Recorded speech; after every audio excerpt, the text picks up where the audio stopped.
When Emil is in abomination form, can he pee?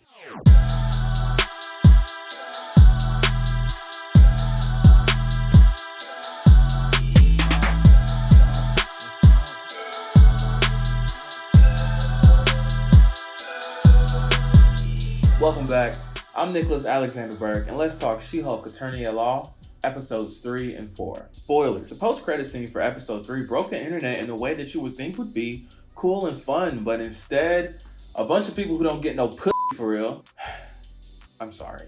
A bunch of lame men felt offended that we got 2 women twerking. One of them being a fully CGI character, and the other being a music superstar whose brand includes twerking. It shouldn't be a problem, and I guess it could be a problem if we got some type of intimate shot. But Meg was shown from the side, a very classy angle. The only full-on butt shot we get is of a CGI character in a loose-fitting suit. So, I mean, and the suit is CGI itself. What's it? Let's just, everybody relax. Like, if we're gonna get upset about this, then we should be upset about anytime we see a shirtless male character, or be upset at the eternal sex scene, or even Captain America's ass. Like, let's be real. Once again, it's all fun and games until a white woman does it, or a black woman does it, or even a green woman does it, or women do something in general. It's unfortunate that one of the few times a woman is presented doing something sexy in her own decision, in her own manner, not in a guise that a male is perceiving a woman as being sexy on screen, but when a woman just chooses to have fun with her friends on screen, it is reacted to like this. This way of reacting to stuff, it's tired, it's old. Let them twerk, let them have fun, let them be real people. Now that we have shamed men, let's get into episode 3. I thought it was fine. It's always great seeing Tatiana in human form because she can really act, and you can see that in the slight movements of her face. She's really good at what she does. So I love that about the episode. But I will say, so far, the 2 biggest issues I have with the series right now are, one, I don't know a lot about courtroom stuff. I don't pretend to know a lot about courtroom stuff. But I don't think these writers know a lot about courtroom stuff either. And I believe it's public knowledge. And if I'm wrong, let me know in the comments. But these writers have came out and admitted to they don't really know that much about how a court proceeding would take place. These scenes in these courtrooms just feel so random and feels like it has no rules, no seriousness, no established way of this is how this thing should happen. Especially during this shapeshifter case, I was just like, this is how this is happening? Things become so silly for the sake of being silly, and I have no issue with things being funny and things being silly. I have the issue when we have real world things that are portrayed as silly that we know just would not happen that way. And it takes you out of it. One of my biggest things for episode 3 that immediately stood out is when Jen is a witness on the stand. So when you look at it, can Jennifer serve as a witness for her co-worker's case? And her co-worker is representing Jen's ex-co-worker, and she is speaking on him, but is employed by the company who is speaking on him, like in favor of him. And she's a witness in the case. How do you do that without it being some type of conflict of interest? And I believe that maybe she can definitely do that. But I feel like I would have liked to have seen a scene to address like, hey, can we even do this so conveniently? And episode 3 had 2 cases. So in all, like, these cases feel so easy to set up, so easy to get through. There aren't really real consequences or challenges during these cases. Now, my second problem so far is the budget, but not because people think that She-Hulk doesn't look the greatest. I don't like to focus on that. I think this is an obvious fact of the show, and that we should just go ahead and accept this. This is a TV show that has to animate a character as detailed as a She-Hulk is. I don't hold it against them. I think it's a weak thing to continuously point this out. I like to focus more on how the budget affects some of the decisions that are made in the show. One of the more obvious things is that this show, I think, is about 8 or 9 episodes, and they're very short. Without credits, these episodes are under 20 minutes long. The 30, I meant to say under 30 minutes. Because these episodes are so short, I've waited to recap episode 3 until I got to 4, so I can have more to talk about. Now, Daredevil may be in episode 5, looking at the marketing. If he is, I will definitely cover that episode. But due to the short length, you feel like everything is rushed through, but you still don't have, you feel like you don't have enough information yet. You're not satisfied by the end of these episodes, and they end so abruptly. It's always like, boom, here's something to set up the next episode, cut to credit scene. And as much as I've loved episodes 1 and 2, even those episodes ended so abruptly for me. It was jarring. Something else that the budget influences are the Hulk. No, again, I'm not talking about, if She-Hulk looks amazing or not. Banner's Hulk is off of the show now, it's off-world. And one of those reasons is that they want to remind you that the show is about Jen. And I would believe that if we didn't have cameos in all these other episodes. And it's just obvious that, hey, we cannot animate Bruce Banner's Hulk and Jen's Hulk. We can't do it. And that's totally fine. But you can tell that a decision for him to go off-world was made for budget reasons. Now, if he goes off-world and we get a lot of good character development or a future project that comes out of this, then that's amazing. But if he goes off-world just to come back on-world relatively soon, or just, he goes out there, comes back, and nothing happens, then it would be an obvious result of budget. And that's unfortunate. The other thing that is really getting to me for episode 3 is that Emil Blonsky is able to turn into human and then turn into abomination just freely, easily. It was made a big deal that Bruce cannot control this, or at least he can't control this in the way that he would like to. So his solution was to somewhat combine both versions of himself and the Hulk, and then that's how we have Smart Hulk. And then it was made apparent that Jen can easily swap from her human self to her Hulk form because she constantly has to control her anger because she is a woman, and not controlling that can literally be a life or death situation for her.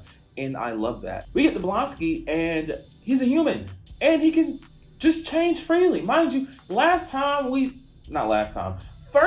saw him go into abomination form, he was this angry, super aggressive villain that still had control over himself, but he was a monster basically. And then we see him again in Shang-Chi, and he is still in monster form. He's obviously he has evolved a little bit because he now has his comic accurate fins on his face and everything. Great. But yeah, in the show, he's human, and we have never gotten evidence of him being able to do this before the show.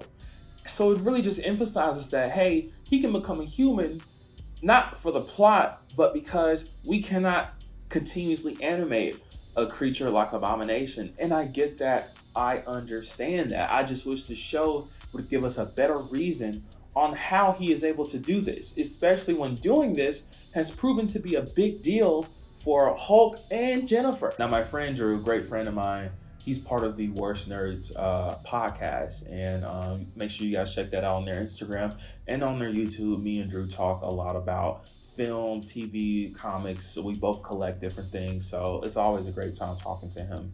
And like I said, he's part of the Worst Nerds podcast with his friend Max. I was talking to Drew about this, and he said that Emil may have control because when he's Abomination, he doesn't have a separate personality like the Hulk does. So we know, like, before Bruce became Smart Hulk, Bruce Banner and Hulk were two different personalities occupying the same body. And that's why in Ragnarok, Hulk was Hulk for so long, because that's its own personality. And it's kind of crazy when you think that he found a way to combine that, I guess without saying killing, Hulk's personality.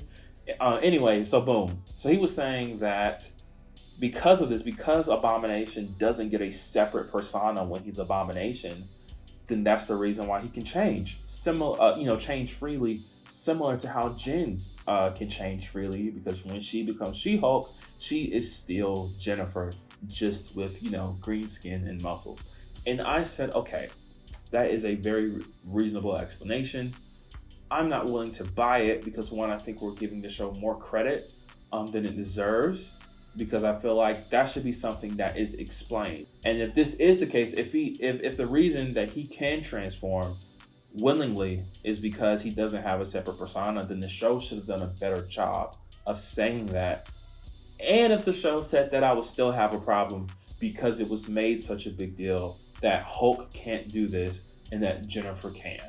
And for us to just give this special ability that sets Jen apart from Bruce to another supporting character, I'm not the best fan of that. I think that takes away from the specialness of Jen as She-Hulk. Now, at the end of episode 3, the Wrecking Crew attacks She-Hulk, tries to take a sample of her blood, doesn't work. We get this amazing, amazing shot of Jen after she beat him up.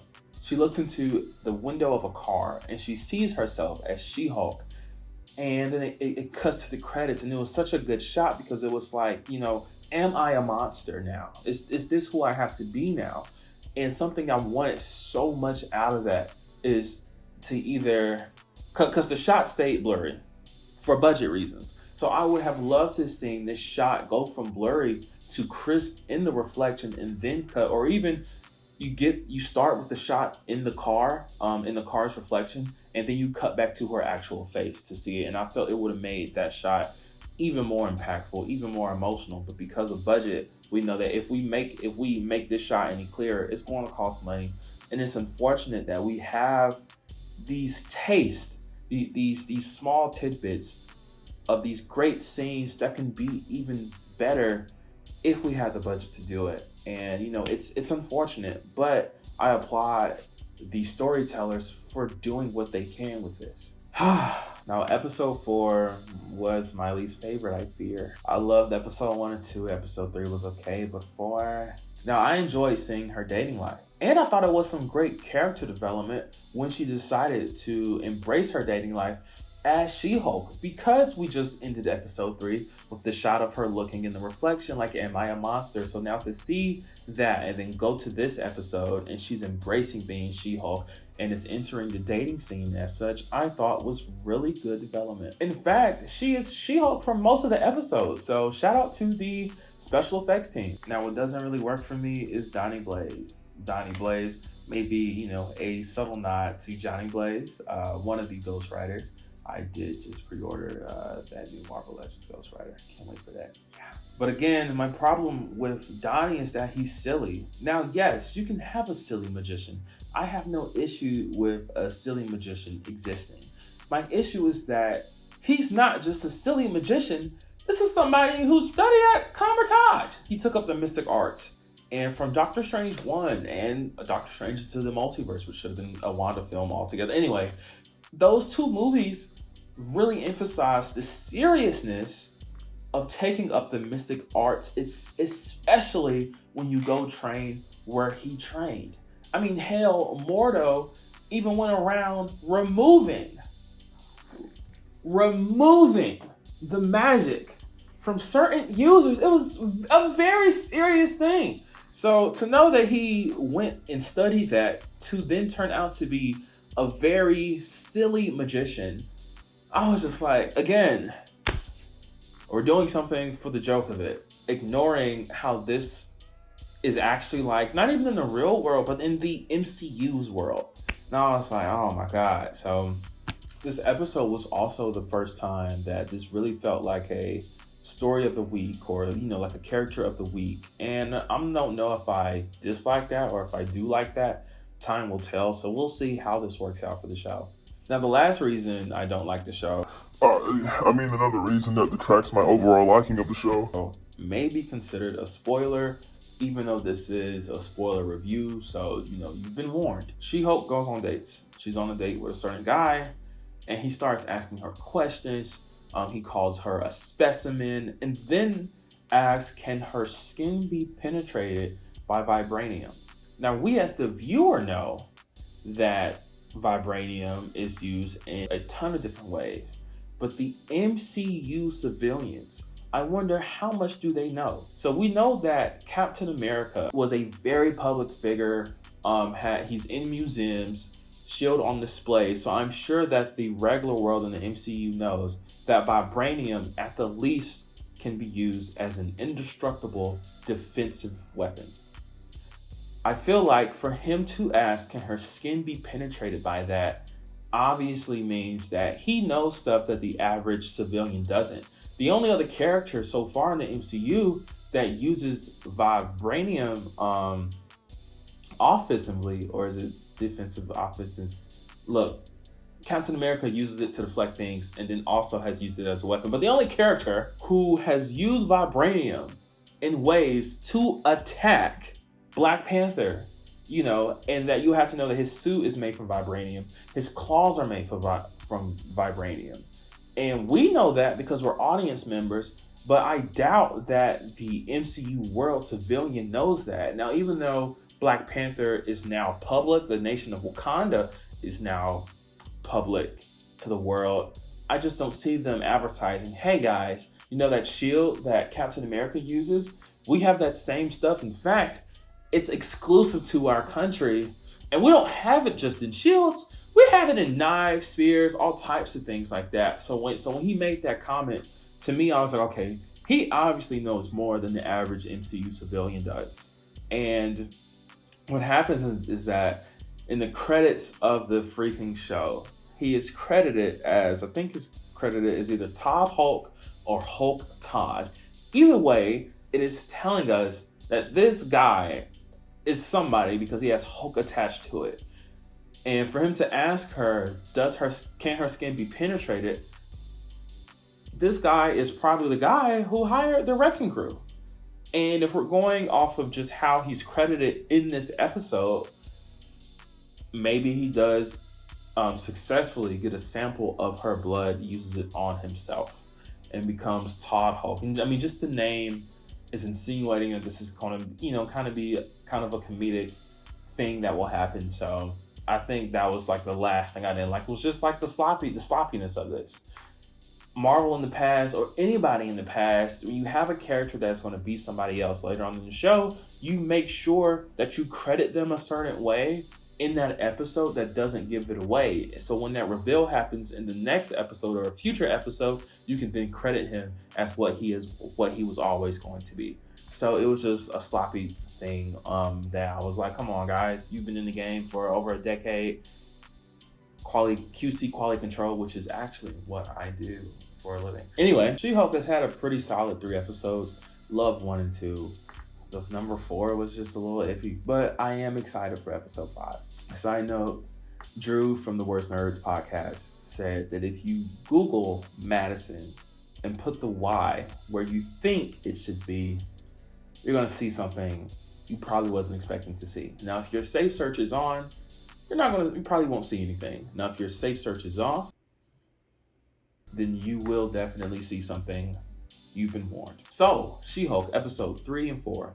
Did you like it? Let me know in the comments. Please make sure that you like, share, and subscribe to my channel. I also want to give a shout out to Sasha. She's a friend of mine and has a very established YouTube channel. She doesn't need my shout out. However, she did a live stream today and she shouted me out, and I got some subscribers from that. So thank you again, Sasha. That meant a lot. So everybody, please go check out her channel too. I will link hers along with the Worst Nerds podcast in the description of this video. Go check them out. You're gonna see some great content for both of them. And as always, thanks for. My fiance got me this She-Hulk last year, and it's the first and only Hulk I have in my collection. And if you know my collection, you know I have most. This guy just arrived. New helmets just came in. I did just pre-order the Tatiana Maslany version. That was a whole bunch of content you didn't really ask for. That's just how my mind. I'm sorry.